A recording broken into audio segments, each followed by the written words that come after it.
I've been building a video game by myself for the last couple of weeks, and here's my progress so far. I'm super hyped this week because I was able to make great progress in the hallway. I was able to change and create a very new puzzle that revolves completely around my inventory system. I did actually need to change some system stuff in order to make this puzzle work, but I'll get to that in just a sec. Without giving anything away, this puzzle revolves around stones and shrines. Placing the correct stone in the correct spot is going to unlock the puzzle. Very simple, very straightforward, but it needed one major change to my system that I didn't think about prior. Currently, my player can hold 6 items in their inventory, which is not a lot, but you don't need a lot of items for this demo at least. The main problem with the inventory is not with the inventory itself, but it's how the player interacts with things. When a player interacts with something that takes something away from their inventory, it just checks for an item in their inventory that matches the same type as the item that is needed for the puzzle. Therefore, if you have multiple items of the same type, it just takes the first one in the inventory as the priority and then goes from there. Up until now, that hasn't been a problem until this puzzle that I wanted to work on.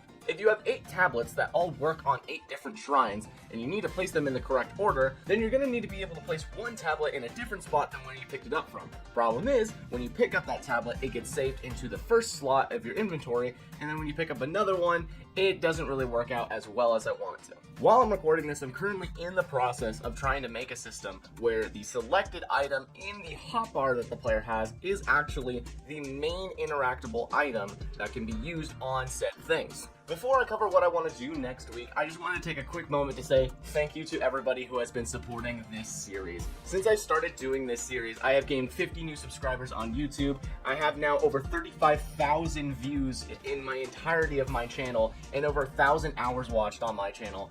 And I just wanted to say thank you guys so much for the support. It really means the world to me that there are so many people who are interested in what I'm doing, who are backing up this project, and are keeping me in check so I can actually finish out one of the things that I've been dreaming of doing for a long time. And I just wanted to say, if you are new to the series and you do want to support this project and where it's going, please do hit that sub button so you can see all of the updates that I post once a week. If I hit over 300 subscribers on YouTube before I release the actual demo of this game, I'm going to be taking the names of all of my followers at that current time on YouTube, and I'll be placing them in my game somewhere.